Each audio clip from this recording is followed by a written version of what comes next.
Shalom pemenang. Oleh lebih dahsyat lagi yuk. Shalom pemenang. Lebih dari pemenang. Tepuk tangannya yang paling meriah buat Yesus Tuhan kita. Ketika saya mempersiapkan firman ini sendiri sudah, I'm amazed. Firman ini sudah selesai dari tahun lalu sudah. Pada saat firman ini dibuat, we do not even know what's about to happen. Tapi yang membuat saya percaya dan tahu ini rema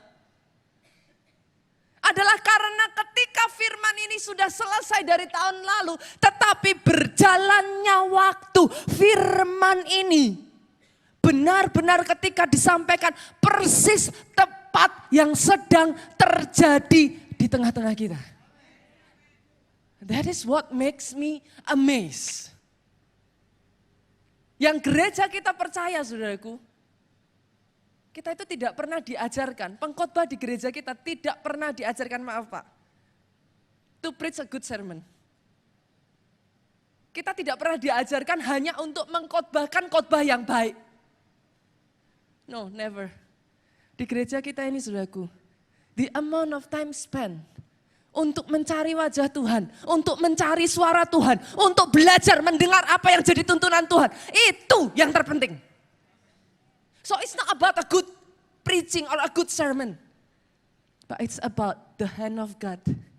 Tangan Tuhan yang menuntun hidupmu dari satu langkah demi satu langkah, demi satu langkah, demi satu langkah. Sampai penggenapan janjinya jadi atas hidupmu. Oh, tepuk tangannya boleh saya dengar lebih dahsyat lagi dari tempat ini. Karena apa yang sudah disampaikan firman Tuhan sejak dari awal Januari saudaraku. Record breaking miracle it is really happening. Minggu lalu kalau saudara dengar firman Tuhan yang disampaikan. Saya baca aja saya hampir I almost cannot believe. Kenapa saudaraku? Dari bulan Januari sampai Agustus, masih ingat kesaksiannya? Itu omset hanya 50% dari target saudara. Tidak bisa mencapai target. Sejak September dia terima pesan rema firman Tuhan. Sampai Oktober dia ikut pergi ke India bersama dengan kami saudaraku. Dia terima rema percepatan. Sampai Desember hanya 4 bulan saudaraku. Yang tadinya 8 bulan, 50% omset aja nggak bisa tercapai. Dalam waktu 4 bulan, omsetnya dikali lipatkan percepatan jadi 2000%. Kalau saudara jadi saya cerita ini, dibaca ulang lagi nggak saudaraku? Jangan-jangan nolnya kelebihan saudaraku. Saya tuh sampai karena saking kagetnya saudaraku, I cannot believe it. Saya tuh telepon sama yang terima kesaksian, saya suruh tanyain ke orangnya, ini serius bener. 2000% itu 20 kali lipat tuh saudara. Jadi kalau omset dia tahun sebelumnya 1 miliar, itu jadi 20 miliar saudaraku. Can you believe it? Record breaking miracle truly, itu yang sedang terjadi saudara. Saya kemarin juga kaget saudara. Saya tuh kenapa kalau khotbah sekarang ini ya saudara, saya berapi-api saudara. Karena setiap saya jumpa jemaat, Bu Nita tunggu sini sebentar. Kenapa? Saya mau cerita. Saya sudah tahu kalau ada jemaat ngomong seperti itu. Di gereja kita sekarang saudaraku, bukan lagi Bu Nita saya mau konseling, ada masalah. Bukan saudara. Yang saya membuat saya takjub dengan gereja ini sekarang saudara. Kalau ada orang pegang saya, tarik saya Bu Nita sebentar. Saya tahu ada kesaksian baru akan diceritakan saudaraku. Ini satu ibu saudara, bertahun-tahun dia kerja di pengadilan negeri di Jogja saudaraku. Dia kepengen naik pangkat. Untuk naik pangkat saudaraku, dia harus dilempar ke tempat yang lebih kecil. Tapi pangkatnya naik. Dari Jogja, dia dilempar ke Bantul saudara. Pangkatnya dinaikkan. Waktu sudah berlalu saudaraku sekian tahun, dia itu kepengen sekali saudara. Dia kepengen balik ke Jogja. Karena pelayanannya dia ada di Jogja. Gereja di gereja kita, saudaraku, di Jogja. Jadi dia katakan, Tuhan, aku tuh kepengen, tolong mutasikan aku ke Jogja. Nah padahal saudaraku, untuk dimutasikan ini dalam satu periode itu maksimal hanya 400 orang. Yang berebut dengan dia itu banyak sekali.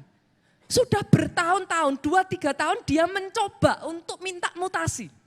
Tapi gagal terus. Kali ini saudaraku dia berdoa, saudaraku. Saudara berpikir bakalan berhasil ya dimutasi ya saudara. Pada saat pengumuman keluar dari webnya saudara, kan diumumkannya lewat internet, zaman sekarang semua lihat internet saudaraku. Dia cari dari nama 400 orang itu saudaraku. Dia baca satu-satu dari nama 400 orang itu. Kira-kira naik enggak saudara? Dimutasi enggak? Namanya enggak ada di situ saudaraku. Namanya tidak ada di situ dan dia sedih sekali. Dia katakan, Tuhan, bukankah Tuhan sudah berjanji? Katanya aku terima. Aku belajar untuk melakukan firman. Tahukah saudara apa yang Tuhan katakan? Sudah, gak usah ngeluh, gak usah sedih. Pondok Daud. Loh kok Pondok Daud Tuhan? Pondok Daud. Lah ini hasilnya sudah diumumkan. Pondok Daud. Dia pergi ke gereja, dia Pondok Daud saudaraku. Tuhan katakan, doa profetik. Tuhan, hasilnya sudah diumumkan. Doa profetik. Nggak masuk akal saudara. Dia belajar taat. Hari itu dia datang ke Pondok Daud, dia berdoa. Dia berdoa itu malam hari saudara.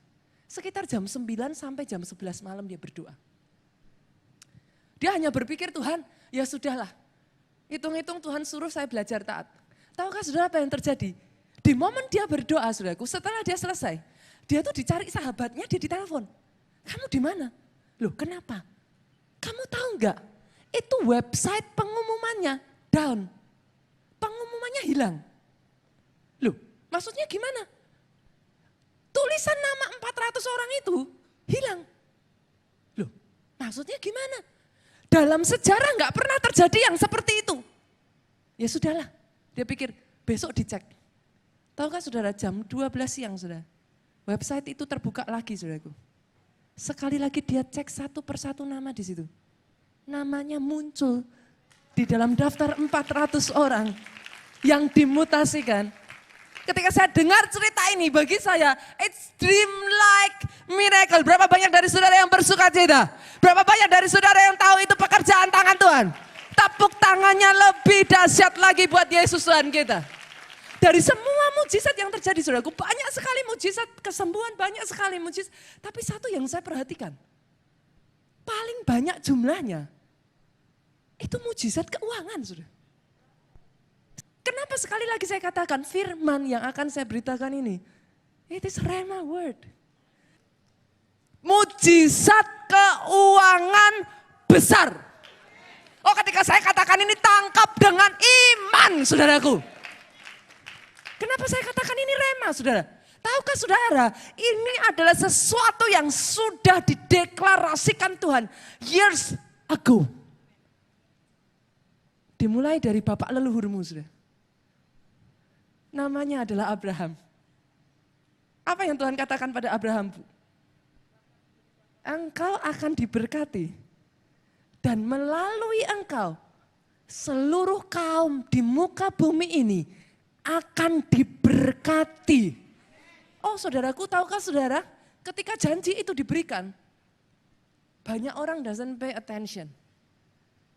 Kadangkala ketika janji diberikan, it is too big. It's beyond belief. Even it's unbelievable.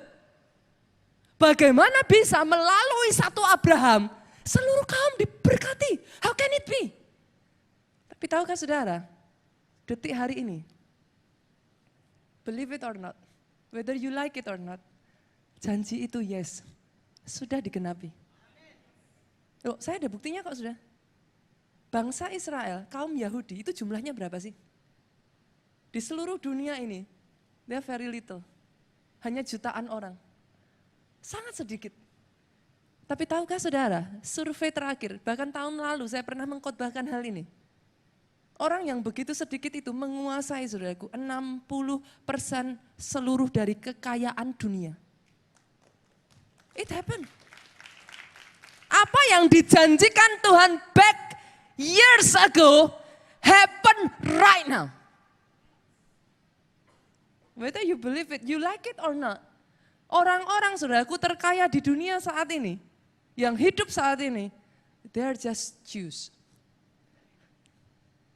Nama-nama seperti di sini ada yang nggak punya WhatsApp, Pendiri penemu WhatsApp, itu orang Yahudi. Saudara.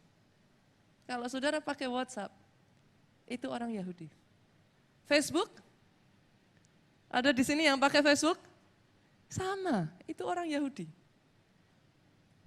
Nama-nama orang terkaya di barisan terkaya dunia, they are Jews. Whether or not you believe, once he declare, dia Tuhan yang tidak bisa mendustai perkataannya sendiri. It has to happen. Gak tahu gimana caranya, it has to happen. Masih ingatkah saudara akan satu kisah Elisa? Dalam satu Alkitab saudaraku dikisahkan, bangsa Israel sedang dalam keadaan yang sangat miskin. Sampai-sampai menyedihkannya saudaraku, dua orang ibu berebut saudaraku, bertengkar gara-gara mereka sudah membuat kesepakatan. Hari ini saudaraku, mereka akan masak anak dari salah satu ibu A. Besok anak dari ibu B akan dimasak saudara. Saudara bisa bayangkan kemiskinan seperti apa yang sedang terjadi saat itu? Cerita ini dari latar belakang saudaraku, ibu A kalau saya bayangkan saat ini saudaraku, ibu A dan ibu B ini mungkin sekarang batu gunting kertas gitu saudaraku. Hari ini anak si A, besok anak si B yang dimakan saudara. Mereka bertengkar karena apa? Ketika anak si A sudah dimasak, keesokannya anak si B mau dimasak, nggak dibolehin saudara.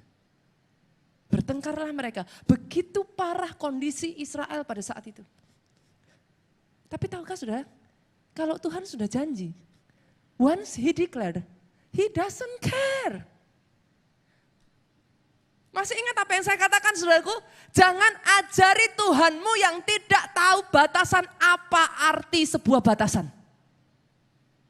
Dia nggak peduli, mau kondisi seperti apapun. Saat itu Elisa datang, dia berkata, Tuhan mengatakan besok pada waktu yang sama, kekayaan kelimpahan yang begitu rupa akan terjadi atas bangsa ini. Itu literally dalam kondisi seperti itu saudaraku. Elisa datang, dia declaring the promise of God. Itu kondisi semua sedang miskin, kelaparan, menderita. Ada seorang panglima tidak percaya saudaraku. Dan Elisa katakan, oke, kamu gak percaya boleh. Besok ketika ini terjadi, ini pasti akan terjadi. Semua orang akan menikmati, kamu akan melihatnya, tapi tidak akan menikmatinya. Dan sungguh saudaraku, pada saat itu orang kusta saudara, mereka pergi ke camp musuh saudaraku. Dua orang kusta dia merasa ya sudahlah, toh juga di sini juga dia akan mati. Sudahlah, hitung-hitung mereka pergi ke camp musuh saudara. Yang tidak diketahui mereka, camp musuh sudah dikocar-kacirkan Tuhan, ditinggalkan, harta benda melimpah ada di sana saudaraku. Dan tepat di hari itu juga kelimpahan mengalir kepada bangsa Israel. Tentara yang mengatakan tadi saudaraku, memang melihat itu terjadi, tetapi mereka berebut untuk menjarah saudaraku. Sampai-sampai tentara ini jatuh. Dia terinjak kuda, dia mati. Tepat seperti perkataan Elisa, dia melihat tapi tidak mengalami dalam hidupnya. Doa saya hari ini, orang-orang yang ada di tempat ini, jemaat keluarga Allah di tempat ini adalah yang mendengar dan sekalipun engkau tidak melihat, tapi engkau percaya anugerah Tuhan. Itu yang jadi atas hidupmu. Itu sebabnya hari ini saudaraku, nanti ketika saya deklarasikan, saya bukan membacakan ayat firman Tuhan saudara. Karena saya tahu ayat yang akan saya bacakan nanti, itu adalah deklarasi profetik atas kehidupan saudara. Itu ayat rema yang Tuhan berikan sejak awal Januari ini. Dan saya tahu, saya bukan percaya saudara. Saya bukan hanya percaya, I know. I know that I know that I know. Once he declare, he simply cannot forfeit his word. Yang kita butuhkan saudaraku, not think about it. Not doubt it. Yang kita butuhkan, just believe. Percaya dan tangkap. Ketika nanti saya deklarasikan firman ini, saudaraku, tangkap rema itu. Masukkan dalam hati saudara. Jadi atas hidup saudara. Kita buka Yoel pasal yang kedua. Yoel pasal yang kedua, ayatnya yang ke-23 sampai 27. Saya bacakan dari ayat demi ayat ya saudaraku. Boleh kita baca bersama saudara? 2, 3. Hai Bani Sion, bersorak-soraklah dan bersukacitalah karena Tuhan Allahmu. Sebab telah diberikannya kepadamu hujan pada awal musim dengan adilnya dan diturunnya kepadamu hujan. Hujan pada awal dan hujan pada akhir musim seperti dahulu. Jadi atas hidup saudara di dalam nama Yesus. Bersukacitalah saudaraku. Kalau saudara percaya janji Tuhan ini akan digenapi dalam kehidupan saudara. Dengar baik saudara. Satu langkah iman yang bisa saudara lakukan. Bukan melihat baru percaya, semua orang bisa saudara. Kita anak Tuhan. Kenapa saudara disebut umat percaya? Karena sekalipun tidak melihat, engkau percaya. Satu langkah iman yang bisa kau lakukan saudaraku. Kalau kau tahu janji ini jadi atas hidupmu, bersukacitalah. Bersorak-sorailah terlebih dulu. Bukan karena berkatnya, tapi karena Tuhanmu. Kenapa saudaraku firman Tuhan berkata, bersukacitalah karena Dia, maka Dia akan memberikan apa yang diinginkan hatimu. Itu yang jadi. Terima dengan iman saudaraku di dalam nama Yesus terjadi. Kita lanjutkan saudara ayat yang ke-24. Tempat-tempat pengirikan menjadi penuh dengan gandum. Dan tempat pemerasan kelimpahan anggur dan minyak. Usaha-usahamu bukan separuh penuh saudara. Dibuat Tuhan penuh. Bukan hanya penuh Pak. Dibuat Tuhan berkelimpahan. Sampai kau bahkan tidak bisa menghandlenya saudaraku. Yang saya dengar bukan lagi pastor. Saya sepi order. No. Yang saya dengar yang membuat saya bersukacita saudaraku. Ada banyak jemaat datang kepada saya, pastor. Jangankan bicara sepi. Saya sampai nggak bisa nerima order. Saya nolak order. Saking banyaknya order yang datang. Itu yang jadi atas kehidupan saudara. 25 saudaraku. Aku akan memulihkan kepadamu tahun-tahun yang hasilnya dimakan habis oleh belalang pindahan, belalang pelompat, belalang pelahap, dan belalang pengerip. Tentaraku yang besar yang kukirim ke antara kamu. Dengar baik saudara. Di sini dikatakan hasilnya dimakan habis oleh belalang. Saya tanya, ada hasilnya enggak? Ada. Kalau enggak ada hasil enggak bisa dimakan saudara. Yang mengerti katakan amin. Saudara kerja ada hasilnya. Tapi setiap ada hasilnya enggak tahu gimana, sakit. Enggak tahu gimana, kena tipu. Enggak tahu gimana, salah investasi. Enggak tahu gimana, salah langkah. Enggak tahu gimana saudaraku, salah perhitungan. Sehingga langkah-langkah yang salah yang saudara ambil seolah-olah hasilnya banyak. Tapi habis dimakan belalang pengerip, belalang pelahap, belalang pelompat. Semuanya seolah-olah menjadi nol.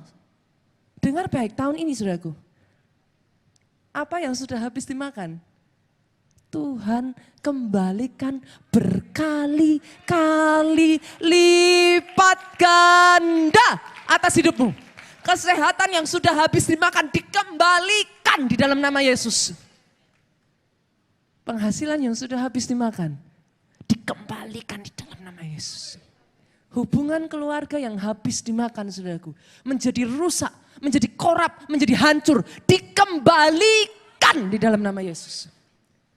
Itu yang akan terjadi. Kita lanjutkan saudara. Ayat 26, 27. Boleh kita baca bersama saudara? Ayat ini sangat menarik saudara. 23. Maka kamu akan makan banyak-banyak. Boleh katakan dengan suara yang paling keras, banyak-banyak. Orang Solo tuh kalau ngomong mantap saudara, banyak-banyak gitu saudaraku. Jangan hanya banyak-banyak, gak seru saudara.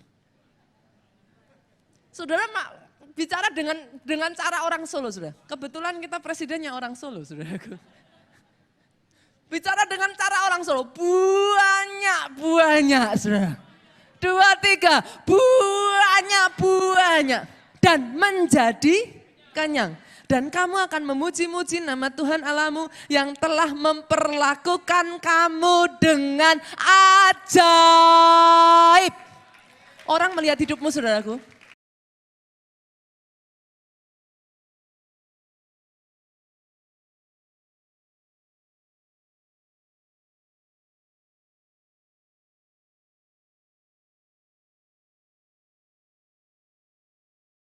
Ini orang jumpa dengan saudara, orang akan katakan, ajaib. Enggak ada kata lain, ajaib. Itu yang jadi atas hidup saudara dan umatku tidak akan menjadi malu lagi. Untuk selama-lamanya 27, 23, kamu akan mengetahui bahwa aku ini ada di antara orang Israel. Dan bahwa aku ini Tuhan Allahmu dan tidak ada yang lain. Umatku tidak akan menjadi malu lagi untuk selama-lamanya di dalam nama Yesus. Jadi.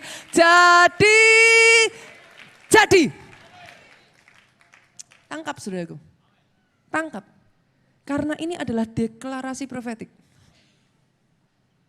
Rema kalau saudara tangkap, cepat atau lambat dia harus jadi. Bukan akan jadi, harus jadi atas hidupmu. Pertanyaannya sekarang, kenapa sih? Kok Tuhan ini mau melakukan yang namanya mujizat keuangan besar ini kenapa saudara? Sederhana, simple. Engkau punya Tuhan yang adalah Bapak yang baik, saudara. Boleh saya katakan itu, saudaraku? Engkau punya Tuhan yang adalah Bapak yang baik. Berapa banyak di sini yang sudah jadi orang tua, boleh lambaikan tangan? Oke, turunkan tangan, saudara. Saudara yang sudah jadi orang tua, saya tanya, ada nggak sih kita orang tua dunia ini yang kepengen anak kita menderita? Halo? Bu? Kepengen anaknya diberkati atau kepengen anaknya justru malah menderita? Ya pasti diberkati. Bahkan saudara yang sudah jadi orang tua, saudara tahu. Anak sakit aja saudara. Kita hatinya yang lebih sedih dari anak kita. Berapa banyak di sini kalau anaknya sakit saudara bisa ngomong, biar aku aja yang sakit, jangan anakku. Betul? Itu hati orang tua yang baik saudaraku. Tahukah saudara jangan pernah mengatakan kepada saya kau sakit karena kehendak Tuhan. Forget it. Forget it. Dengar baik, itu adalah keinginan dari si jahat. Jangan pernah terima apa yang jadi atas hidupmu karena kehendak Tuhan. Karena dia Bapak yang baik. Bapak yang baik tidak menginginkan yang buruk jadi atas anaknya. Hari ini kenapa dia akan mengerjakan the great financial miracle? Because he simply is a good father. Yang dia inginkan atas kehidupanmu saudaraku, engkau diberkati. Terima itu terlebih dulu. Kenapa saya harus mengatakan ini saudara? Ada banyak orang Kristen berpikir, pastor, kayaknya itu kan doktrin kemakmuran. I don't care. That's the word of God. Yang saya tahu Tuhan mengatakan kepada nenek moyang kita sampai dengan perjanjian baru in alignment. Sama, mau saya kasih buktinya? Tuhan kasih janji kepada Abraham apa tadi? Engkau akan diberkati, melalui kaummu semua orang di muka bumi akan diberkati. Kita lihat ayatnya. Ini di perjanjian baru saudara, kalau itu di perjanjian lama, 1 Petrus 3 ayat 9. Baca sama-sama ya. Firman Tuhan itu enggak berubah kok saudara. Dia in alignment, itu sudah janjinya Tuhan, itu maunya Tuhan. 2, 3, janganlah membalas kejahatan dengan kejahatan. Atau caci maki dengan caci maki. Tapi sebaliknya apa? Hendaklah kamu memberkati. Kenapa? Karena untuk itulah kamu dipanggil. Dipanggil untuk apa? Untuk peroleh berkat. Saudara tahu enggak, kalau orang menjahati saudara, Kenapa Tuhan suruh balas yang jahat dengan yang baik? Karena bagi Tuhan gak usah khawatir. Orang gak akan pernah bisa mencuri berkat Tuhan dalam hidupmu. Mau dia lakukan jahat, mau dia bikin apapun, mau dia tipu daya, mau dia merencanakan yang jahat atas hidupmu. Tuhan ngomong sederhana, kamu itu sudah ditentukan untuk diberkati. Gak perlu susah, gak perlu bingung. Kamu sudah ditentukan untuk diberkati. Itu sebabnya balas jahat dengan baik. Balas caci maki dengan berkat. Kenapa? Karena melalui hidupmu engkau diberkati untuk jadi berkat. Jadi bukan hanya di perjanjian lama saudaraku. Ini janji sampai detik hari ini. Dia Tuhan, Tuhan yang sama. Janjinya tetap sama. Dulu, sekarang, sampai selama-lamanya. Boleh saya dengar amin yang paling keras dari tempat ini? Aminnya paling keras dari tempat ini. Tepuk tangan yang paling meriah buat Yesus. Jadi atas hidupmu saudaraku. Dia mau lakukan ini semua. Karena memang engkau sudah ditentukan untuk diberkati. Bapak yang baik tidak bisa memikirkan hal yang lain selain anaknya hidup dalam berkat. Yang kedua, kenapa sih Tuhan mau saudara mengalami great miracle, great financial miracle ini saudaraku? Yang kedua, Tuhan mau memakai saudara memperluas kerajaan Allah di muka bumi ini. Lihat ke depan saudaraku. Dengarkan baik-baik hal ini. Minggu yang lalu kita baca Lukas 1 ayat 37. Ada yang masih ingat ayatnya? Yes. Senggol kiri kanan, ini ayat emas Pak. Yang ini aja gak hafal, awas ini saudaraku. Ini ayat emas paling pendek yang bisa saudara hafalkan. Kalau saudara dapat ujian, cerdas cermat, pilih satu ayat, pilih yang ini saudaraku. Amin. Sebab bagi Tuhan tidak ada yang mustahil. Ini ayat yang dipilih anak saya kalau ada ujian, saudara. Paling gampang ngapalinnya, saudara. Paling pendek soalnya. Tapi yang masalahnya, saudaraku, dalam perjanjian, dalam terjemahan bahasa Indonesia itu ada yang salah. Bukan sebab bagi Tuhan tidak ada yang mustahil. Masih ingat kemarin terjemahan bahasa Inggrisnya? For with God nothing is impossible. Karena bersama Tuhan. Tuhan itu lucu saudara. Bagi saya dia itu Tuhan yang lucu. Kenapa saya katakan dia Tuhan yang lucu? Mungkin bukan lucu ya saudara. Dia tuh apa ya saudara? Saya tuh sering terharu sama Tuhan saudara. Tuhan tuh bisa melakukan semua sendiri loh Pak. Dia lebih dari sanggup melakukan semua sendiri. Tapi kenapa sih dia tuh simply gak mau gitu loh saudara. Dia bisa, tapi dia maunya bersama saudara. Seperti hati orang tua saudara. Betul ya Bu ya? Kita itu kadang pernah gak saudara yang orang tua di sini main sama anak saudara yang kecil. Saudara kasih satu ujian ke anak saudara, tantangan. Tapi sebenarnya tanpa diketahui anak saudara, itu bagi dia tantangan. Bagi saudara, dia sambil melakukan, saudara bantuin. Nanti dia yang tepuk tangan karena dia merasa dia berhasil. Loh, itu kan Tuhan kita tuh saudaraku. Saudara mengerti yang saya maksudkan? Saya tuh kadang tuh ketawa sama Tuhan kita. Dia tuh benar-benar Bapak yang baik saudaraku. Dia bisa sendiri, tapi dia gak pernah mau. Tahukah saudara, he needs your body. Dia butuh tubuhmu. Dia punya agendanya di muka bumi ini. Memperluas kerajaannya di muka bumi ini. To bring heaven on earth. Jadi bukan saudara di atas nanti merasakan heaven. No, yang dia mau bukan nanti ketemu dia baru ada rasa heaven saudara. Yang dia mau kurang baik apa sih saudara? Di bumi ini sudah serasa heaven. Coba senggol kiri kanan saudara, katakan heaven flavor. Rasa heaven saudaraku. Itu yang Tuhan mau jadi atas hidupmu. Itu sebabnya, dengar baik ini. Dengar baik satu hal ini. Yang dia cari saudara, adalah orang-orang yang mau komit pada agendanya dia. Dia bukan cari orang-orang egois. Dia cari orang-orang yang dalam hidupnya didedikasikan penuh.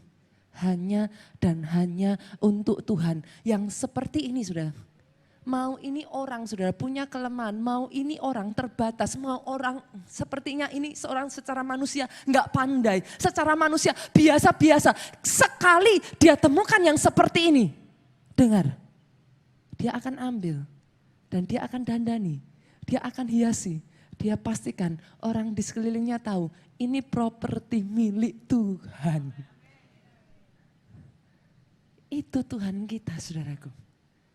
Itu sebabnya kita buka Matius 6 ayat 33. Matius 6:33. Kita banyak bacanya itu ayat 33-nya saudaraku. Tapi saya ajak saudara baca ayat 32 terlebih dulu. Media boleh bantu saya dikeluarkan ayat ini sekalipun tidak ada di bahan. Oke.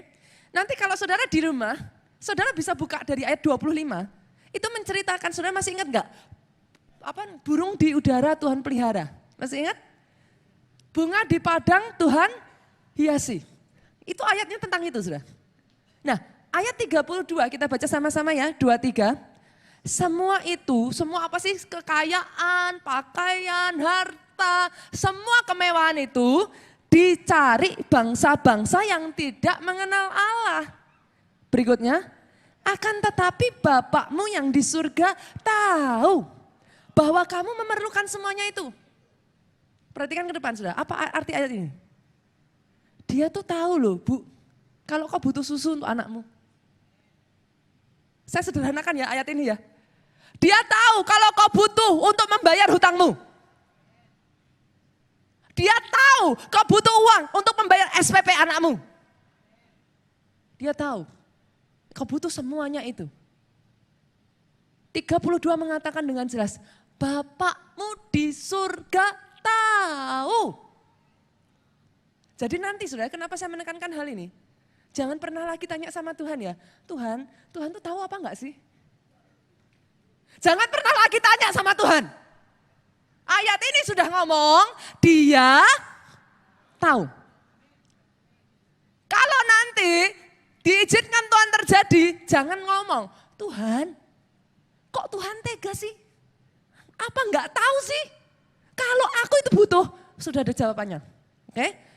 Para KKS, kalau ada anak komsel yang tanya, buka ini nih ayatnya, sudah. Dia Tuhan yang tahu. Tetapi, ayat 33. Ayat 33 coba kita lihat. Baca sama-sama ya. Tetapi, sekalipun dia tahu, ini saya pakai terjemahan saya ya sudah. Sekalipun dia tahu kalau saudara butuh semuanya itu. Tetap dia ngomong apa? Carilah dahulu kerajaan Allah dan kebenarannya. Yang dia mau, utamakan itu dulu. Halo? Yang dia mau, dia butuh orang-orang yang mengutamakan agendanya. When he bless, not only for you to enjoy it, he has an agenda. Kenapa saudara? Kenapa? Kenapa dia suruh mengutamakan dia dulu? Loh ada berkatnya. Baca sama-sama ya, 2, 3. Maka semuanya akan ditambahkan dalam hidup. Saudara. Jadi dengan kata lain saudaraku, bahwa saudara butuh itu dia tahu. Tapi tetap dia memerintahkan saudara utamakan dia. Kenapa? Karena justru ketika kau ikut agendanya, kau utamakan dia. Semua yang kau butuhkan itu, yang dicari oleh orang-orang dunia itu, ditambahkan jadi bonus untuk hidup saudara. Saudaraku,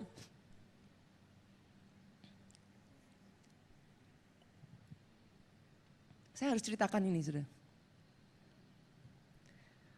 Bagi banyak pendeta saudara, khotbah tentang keuangan itu hal yang tabu. Iblis itu paling tahu. Sama seperti ketika saudara beriman, nggak bisa tidak, mujizat itu pasti terjadi. Dan iblis akan berusaha supaya itu tidak terjadi. Tahukah saudara kenapa di gereja Tuhan jarang dikhotbahkan tentang keuangan? Karena itu satu topik yang kalau saudara khotbahkan ya saudaraku, akan ada banyak orang yang tersinggung, akan ada banyak orang yang offended. I personally doesn't understand. Saya nggak mengerti kenapa banyak orang Kristen mendengar khotbah keuangan, itu jadi sensitif saudara. Coba senggol kiri kanan, Pak jangan sensi Pak. Kenapa saya berani mengatakan ini saudaraku? Saudara perhatikan ke depan, dengar baik-baik. Bahkan sejak ketika saya masih duduk di bangku saudara. When I was a teenager saudaraku. Ketika saya masih sangat kecil. Kenapa saya nggak pernah takut mengkhotbahkan khotbah keuangan saudaraku? Bagi saya saudara, ini adalah hidup saya. Saya bahkan harus menyaksikan kepada saudara, bagi saya ini kesaksian saya saudara. Kenapa saya tidak pernah takut menceritakan tentang keuangan saudara? Karena saya mengalaminya. Dan untuk apa saya membagikan kepada saudara? Satu doa saya, apa yang saya alami dalam hidup saudara, Tuhan kerjakan atas hidup saudara. Itu yang saya rindukan saudara. Kalau dia bisa kerjakan, saya yang bukan siapa-siapa. Saya yang dari keluarga yang biasa-biasa saudaraku. Tuhan bisa ubah saya begitu rupa. Saya rindu, itu Tuhan kerjakan atas hidupmu. Ada satu modal warisan yang diberikan oleh mama saya, khususnya mami saya saudaraku. Dan karenanya saya bersyukur. Sejak saya masih teenager saudara, saya duduk di bangku saudara seperti ini. Saya mendengarkan khotbah yang sama saudaraku dari Pak Obaja, Pak Samuel Dudi pada saat itu. Saya dengar khotbah yang sama. Saya masih duduk seperti saudara ini. Tapi sejak dari saya masih remaja saudaraku, sampai dengan detik hari ini, saya punya seorang mama saudara. She is a giver. Setiap saya melihat hal itu saudaraku, saya trace it back, saya bersyukur kepada Tuhan. Kenapa saudara? Mama saya adalah orang yang mengajarkan kepada saya, setiap dia memberikan kepada saya uang saku saudaraku. Mama saya akan dengan sangat jelas mengatakan, jangan harap bulan depan kau terima uang saku lagi kalau kau tidak memberi persepuluhan. Itu mama saya saudara. Sejak dari kecil saya sudah diajarkan untuk memberikan persepuluhan. Dan persepuluhan itu sebagai sesuatu yang wajib. Saya tidak pernah tahu sebaliknya saudaraku. Bahkan mami saya itu kalau ngasih persepuluhan saudaraku, saya paling senang. Saya pernah cerita ini. Mami saya itu kalau kasih persepuluhan dia akan pergi ke bank. Dia akan minta, kebetulan pada saat itu papi saya itu BM Bank. Saudara. Jadi karena papi saya BM Bank, mami saya kalau datang ke bank, minta yang baru-baru itu nggak mungkin nggak dikasih. Saudara. Dia akan minta uang-uang 100 ribuan, 50 ribuan, itu yang masih baru. Apa sih kalau orang Solo bilang kinyis-kinyis. Saudara. What is kinyis-kinyis? Itu benar-benar masih baru, halus lembarannya. Saudara. Dan mami saya, saudaraku di depan saya, dia akan tata satu persatu. Dia masukkan ke amplop. Saya biasanya, saya masih kecil saudara, saya paling senang, saya akan bikin kipas saudaraku, saya ginikan saudara. Saya senang sekali karena ini uang masih baru sekali. Itu adalah satu momen yang tidak akan pernah saya lupakan. Bahkan terakhir kali saya jumpa dengan mami saya saudaraku, belum berselang lama saudara. Mami saya duduk ngobrol dengan saya, mami saya masih katakan ini kepada saya, Nita, sampai hari ini.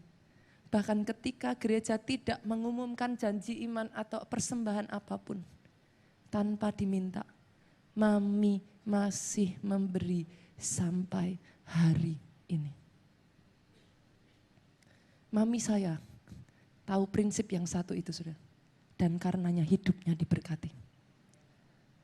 Dari sejak kecil saudaraku, kalau saudara mau berbicara tentang giving ya saudara, mami saya itu sampai marahi saya karena hal ini. Kalau saya describe my teenage age, my life is all but giving. Hidup saya ini tentang memberi begitu aja sudah. Mami saya itu sampai marah sama saya. Setiap bulan uang saku habis.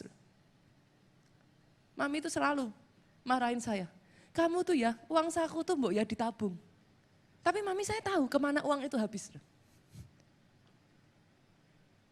Ketika saya remaja, saudaraku, saya tuh crazy about Jesus. Hidup saya itu nggak ada yang lain selain dari Yesus, Yesus, Yesus, Yesus. Itu hidup saya. Sudah tahu kemana uang saya pergi, saudara?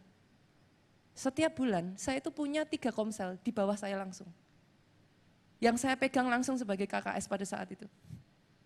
2 komsel itu saya bentuk, saudaraku. Itu orang-orang yang sepermainan saya, jadi levelnya sama lah, saudara. Sama-sama orang dari keluarga yang cukup mampu, saudara. Tapi saya punya 1 komsel saudaraku yang di dalamnya anggotanya itu adalah anak-anak yang memang dari keluarga broken saudara. Saya diam-diam saudaraku karena papi saya protektif sekali. Saya tuh nggak pernah boleh naik sepeda, saya nggak pernah boleh keluar dari rumah saudaraku tanpa diantar sopir. Saya diem-diem kalau papi saya hari Minggu ke gereja pagi, saudara. Saya nakal, saudara. Saya tahu karena nggak boleh. Jadi saya nggak bisa, saudara. Papi saya pergi ke gereja, saya diem-diem naik sepeda, saudaraku. Saya pergi ke satu daerah yang cukup kumuh, saudara. Saya tahu kalau saya bilang, pasti saya akan disuruh stop komsel saya. Karena itu daerah memang dianggap di kota Solo itu cukup daerah yang kurang baik lah. Itu daerah tempat narkoba, itu daerah tempat orang-orangnya sangat, kondisinya sangat rendah sekali, saudara. Setiap minggu ketika papi saya pelayanan di gereja, saya akan ke daerah ini, saudaraku. Saya bawa anak-anaknya komsel. Dan mereka itu rumahnya ya saudara, maaf kata ya saudara, 2 meter kali 2,5 meter itu sudah untuk tidur, Bu. Kadang satu keluarga, 2 suami istri, anak 3, itu tidur di satu ruangan itu. Satu ruangan yang sama itu untuk dapur, untuk jualan, bahkan di ruangan yang sama itu ada WC-nya, saudaraku, jongkok. Itu jadi satu tanpa sekat, saudara. Saudara bisa bayangkan, seberapa keadaan orang-orang di sana. Saudara tahu kenapa uang saya selalu habis, saudara? Mami saya tahu, mami saya selalu ngomong seperti ini, kamu tuh ya, Bu, mulai mikir dirimu sendiri. Nabung kak, beli apa yang kamu pengen kak. Kenapa sih? Uang saku habis, ditabur lagi. Mami saya tahu itu sudah. Setiap bulan saudaraku, saya pakai uang saya saudaraku, saya biayai anak-anak ini. Kadang mereka nggak bisa pergi sekolah saudaraku. Kadang mereka bahkan nggak punya uang untuk makan saudara. Setiap minggu saudaraku, saya pakai uang saya tabur saudara. Berkali-kali mami saya itu memarahi saya. Kamu tuh anak perempuan, apa nggak pengen beli perhiasan, apa nggak pengen beli sesuatu yang berharga. Tapi mami saya tahu saudaraku, orang tua dari kami berdua saudara, kalau saudara berbicara tentang giving ya saudaraku.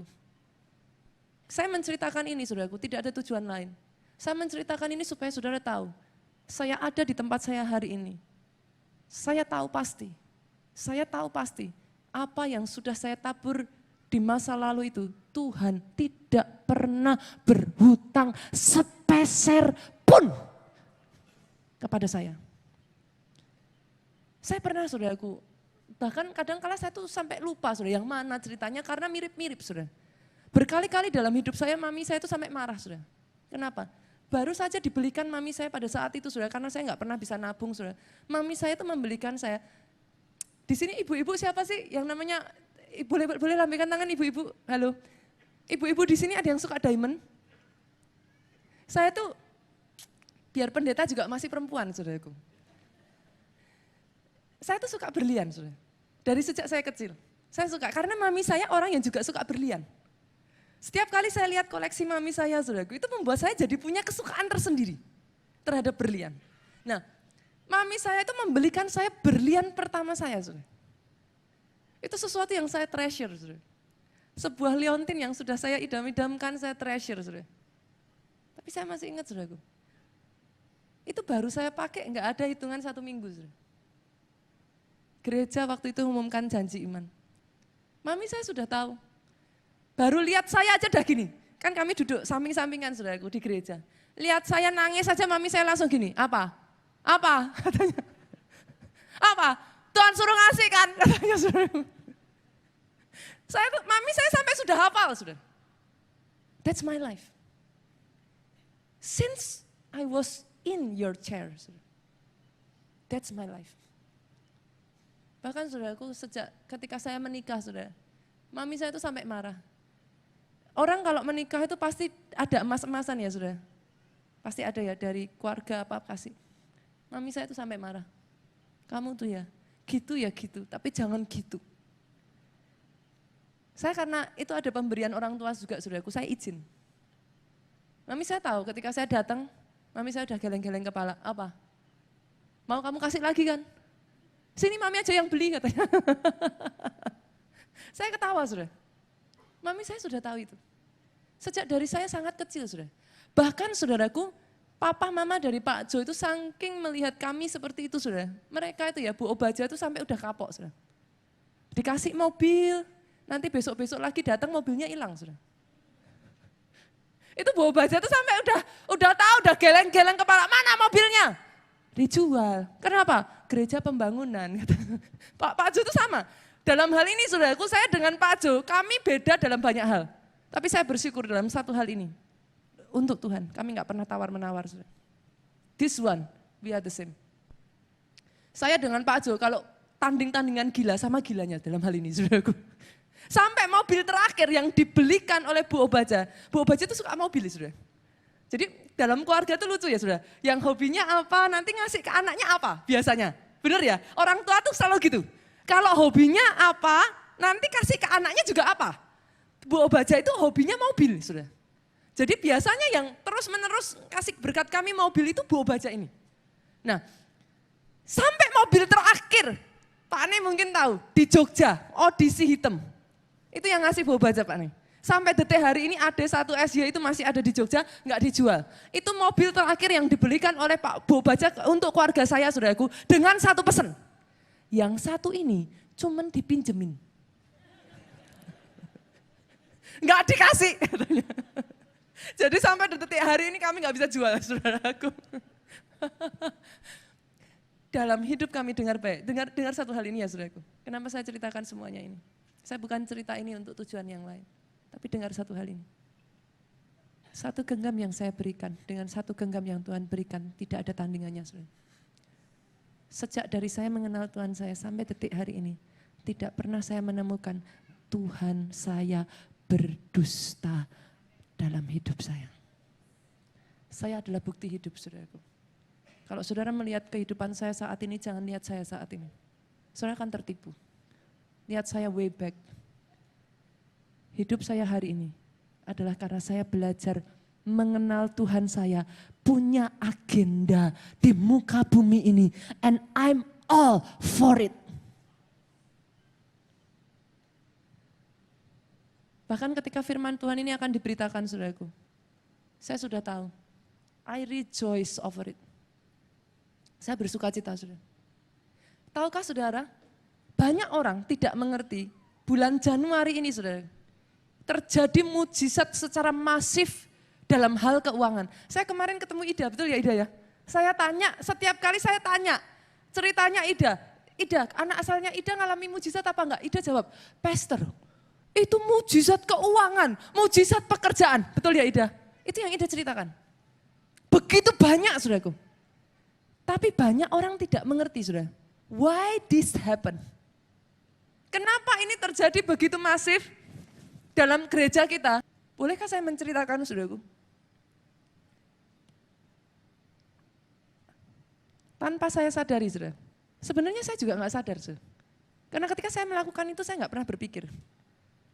There is a prophetic seed. Benih profetik yang sudah ditaburkan di bulan Desember, saudara.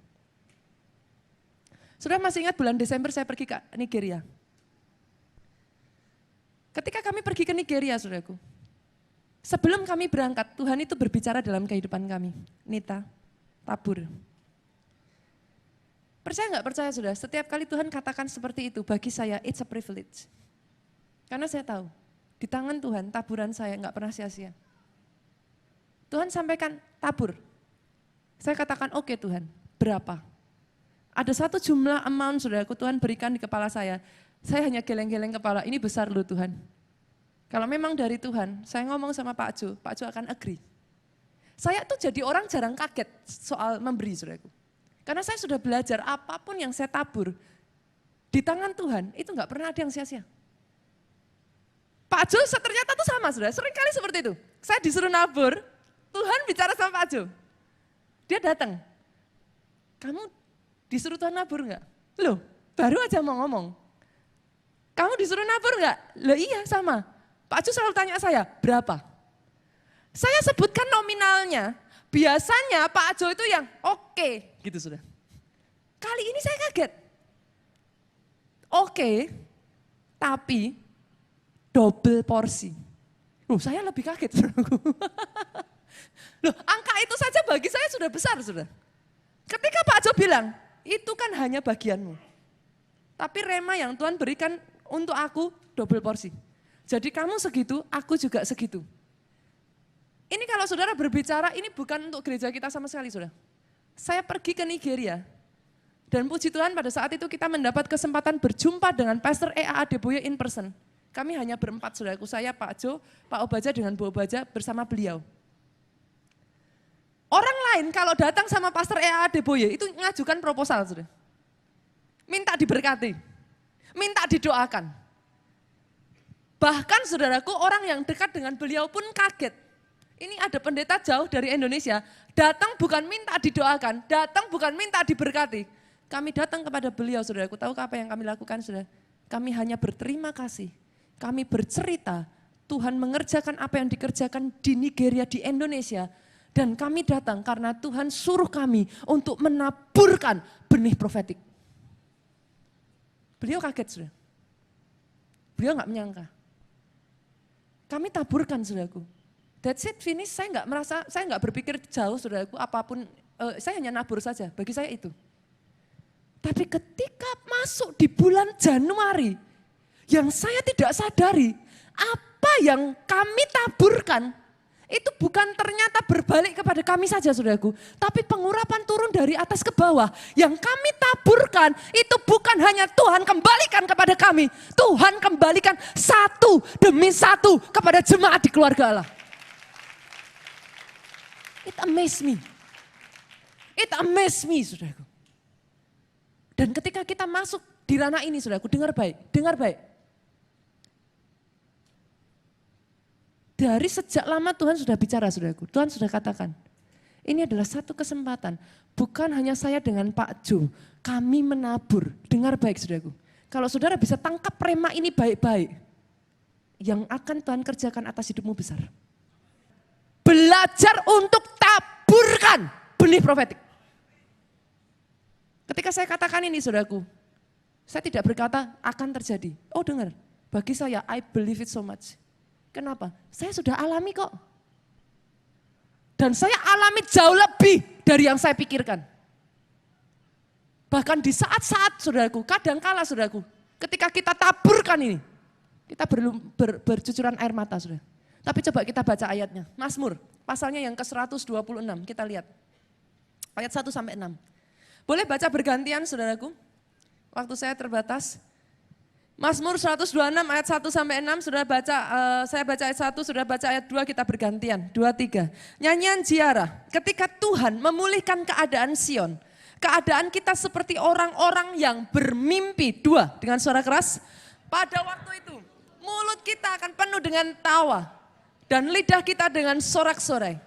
Pada waktu itu, berkatalah orang di antara bangsa-bangsa, Tuhan telah melakukan perkara besar kepada orang-orang ini. Tuhan telah melakukan perkara besar kepada kita, maka kita bersuka cita. 4, pulihkanlah keadaan kami ya Tuhan, seperti memulihkan batang air kering di tanah Negeb. 5, orang-orang yang menabur dengan mencucurkan air mata akan menuai dengan bersorak-sorai. 6, dengan suara keras.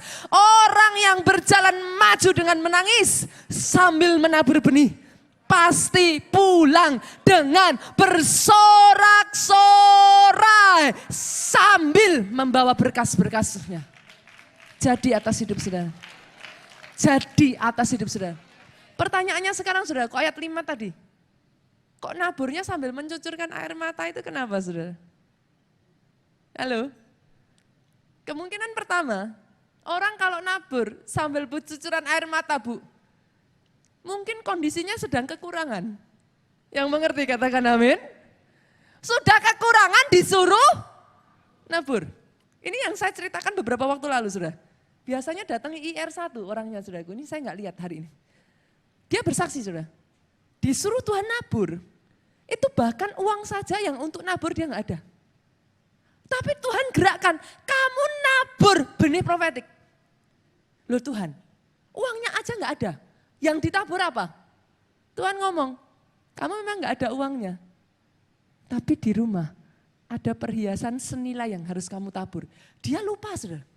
Loh, Tuhan malah justru ingatkan dia saudara. Dia pulang, benar. Perhiasan yang dia punya saudaraku itu senilai uang yang harus dia taburkan. Amazingnya lagi, dia ngomong Tuhan, kalau aku tahu masih punya perhiasan ini, aku pakai buat kontrak. Uang kontraknya habis. Saudara. Tapi justru dia belajar melangkah di dalam kekurangan, dia nabur, saudaraku. Sudah tahu apa yang terjadi? Sudah uang kontrakan habis, sudah ditabur, saudara. Di saat dia nabur, suaminya keluar dari tempat kerjaannya, saudara. Dia ngomong, Tuhan, ini disuruh nabur kok yang jadi malah seperti ini. Tuhan ketawa, saudaraku. Tuhan ketawa, kamu jalan aja, kamu taat aja. Tapi tahukah saudara, hanya hitungan waktu begitu saja. Masuk di bulan Januari, saudaraku. Dalam waktu yang sangat singkat sekali. Dia baru nabur Desember. Januari suaminya diterima di tempat kerja yang baru. Gajinya 1,5 kali lipat lebih besar dari tempat yang lama. Bukan hanya itu saja, saudaraku. Dipromosikan bahkan sampai masuk majalah Forbes, saudaraku. Bukan hanya itu saja, terima uang saudaraku dari perusahaan sampai akhirnya mereka bisa pakai uang itu bukan untuk ngontrak tapi beli rumah mereka sendiri. Unbelievable ya saudara? That's your God. He is always unbelievable. Mungkin ketika saudara didorong untuk menabur, kondisimu ada di dalam keadaan yang kekurangan. Itu sebabnya kau bercucuran air mata. Tapi dengar baik, yang menabur dengan bercucuran air mata akan menuai dengan bersorak-sorai. Yang kedua saudaraku, kenapa kok bercucuran air mata? Mungkin bukan kondisinya kekurangan. Tapi yang disuruh nabur itu sesuatu yang berharga. Yang mengerti katakan amin. Satu kali saudara, saya itu pernah nabur sesuatu yang sebenarnya nilainya gak besar saudara. Tapi saya sampai bercucuran air mata. Kenapa saudara? Lebih dari 10 tahun. Saya tuh kepengen sekali saudara, punya sebuah liontin salib. Itu sampai 10 tahun saudara. Saya tuh kepengen sekali. Sebuah liontin salib, saya tuh bahkan sampai sudah gambar saudara. Saya sudah tentukan gugur berapa, ibu-ibu ngerti ya. Saya sudah tentukan gugur berapa. Setelah 10 tahun saudaraku. Akhirnya sudah di hari ulang tahun saya dikasih hadiah persis tepat liontin yang saya inginkan. Saudara bisa bayangkan dong, namanya cewek ya Bu ya. Every single day sudah, saya pakai liontin itu, saya treasure saudaraku, saya pegang, saya pegang saudara. Karena saya senang sekali. Bagi saya itu sesuatu yang sangat berharga. Tapi tahukah saudara ketika saya tuh udah berkali-kali sudah sampai bosan sudah. Baru saya pakai nggak ada seminggu. Saya datang ke gereja saudaraku. Saya masih ingat sekali saudara. Saya duduk, saya dengar pendetanya khotbah. Saya langsung senyum saudaraku. Senyum tapi sambil mencucurkan air mata. Karena saya udah tahu. Saya pegang saudara. Saya cuma ngomong sama Tuhan, Tuhan kasih aku waktu. Saya minta sama Tuhan, baru kali itu saudaraku, saya minta Tuhan, give me 3 more days. Selama 3 hari itu saudaraku, saya pergi kemana-mana saya pakai. Saudara. Jujur itu saya nangis saudara. 3 hari saya pergi kemana saya pakai. Tapi di hari yang ketiga saya katakan Tuhan, it's yours, have it your way. Jadikan saudaraku, jadikan benih profetik ini Tuhan, benih profetik ini. Orang yang menabur, kami menabur dengan bercucuran air mata. Kami pulang dengan bersorak-sorai. Dijadikan di dalam nama Yesus. Oh, kau yang bisa berbahasa roh, angkat suaramu saudaraku.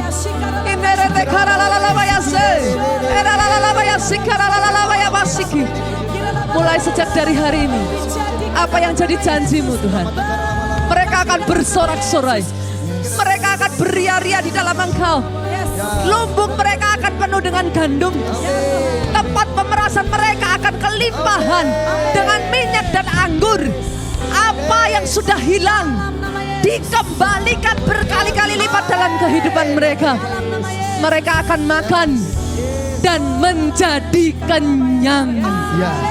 Sejak dari hari ini, dalam hidup mereka, orang akan menyebut ajaib. Amin. Ajaib. Amin. Sejak dari hari ini dalam hidup kami. Ya Tuhan. Mujizat Yes. menjadi bagian kami. Amin. Sejak hari ini Tuhan, Dalam nama tidak akan ada malu dalam keluarga kami. Ya. Tidak akan ada malu dalam bisnis kami. Tidak akan ada malu dalam pelayanan kami. Dalam nama Yesus. Satu persatu diberkati